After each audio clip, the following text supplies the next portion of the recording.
যাতে বছর মারাত্মক বড় করছে। এবার কিছু সামান্য কিছু বাড়ছে লেখা থাকে, সব জাহাজে লেখা থাকে। পরে গেলে আমি যেতে পারবো না, বুঝতে পারছো?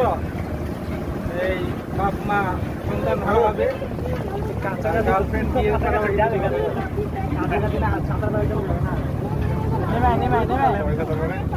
এখানে যাওয়া যাবে তো? এখানে পড়লে কি মারা যাবে? না কম না। এটা হলো কর্ণফুলী নদী, তো এটা বাংলাদেশের সবচেয়ে খরস্রোতা নদী। এটা সিস্টেমটা কি, এটার উপরেও একটা লেভেল আছে, নিচে আর একটা লেভেল আছে। নিচের লেভেলে পড়ে গেলে আর উঠতে পারে না, এই জোয়ারের টান, এই জন্য এটা সমস্যা। আরে সাঁতারে চলতে হয় এই নদীতে। আচ্ছা, আপনি তো জানেন এত পরিমাণে ইলিগাল ফিশিং হচ্ছে, তাহলে হচ্ছে কোনো ব্যবস্থা নেন না? না, আমরা তো আমাদের ব্যবস্থা নিয়মিত নেওয়া হচ্ছে। তারপরেও কিছু কমছে না কেন? কিছু কমছে না এটা বলা যাবে না, কমতেছে যতটুকু। এখন চোরে যতটুকু করতে পারে, গৃহস্থকে ফাঁকিতে চুরি করতে পারে, যখনই ধরা পড়ে তখন এই শাস্তি। যেমন এই বছর আমরা প্রায় 1.5 কোটি টাকার উপরে জরিমানা করা হয়েছে এদের, 1.5 কোটি টাকা।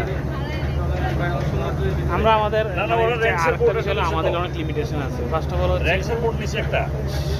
সমুদ্রে আমাদের নিজস্ব কোনো কিছু সার্ভিলেন্স, কিন্তু অপরাধটা হয় সমুদ্রে। অপরাধটা হয় কোথায়? সমুদ্রে। ইলিগাল যত কাজগুলো হয় সমুদ্রে, এখানে কোনো কাজ হয় না। তো দেখা যায় ওইখানে টোটালটা আমরা নির্ভর করি নৌবাহিনী আর কোস্টগার্ডের উপরে। ওরা যদি আমাদের রিপোর্ট না করে আমরা তো অ্যাকশন নিতে চাই। অন্য দেশের জাহাজ কি হাইসি আসে? হাইসি তো সবার জন্য উন্মুক্ত। আমাদের যে জায়গায়